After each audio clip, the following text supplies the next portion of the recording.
અમરેલીના મોટા લીલિયા ચોરીની મોટી ઘટના. પ્રસિદ્ધ વાડીવાળા દાદાના મંદિરમાં ચોરો ત્રાટક્યા. અજાણ્યા ચોરોએ મંદિરમાં કરી તોડફોડ.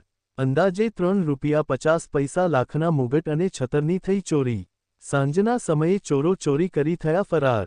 ઘટનાને પગલે સ્થાનિક લોકોમાં ભારે રોષ. લીલિયા પોલીસનો કાફલો ઘટનાસ્થળે દોડી ગયો. ઇન્ચાર્જ એમ. ડી. સાલુકે અને સાય જાડેજાએ શરૂ કરી તપાસ. ડીવાયએસપી વિરલ ચંદન પણ ઘટનાસ્થળે મુલાકાતે પહોંચ્યા.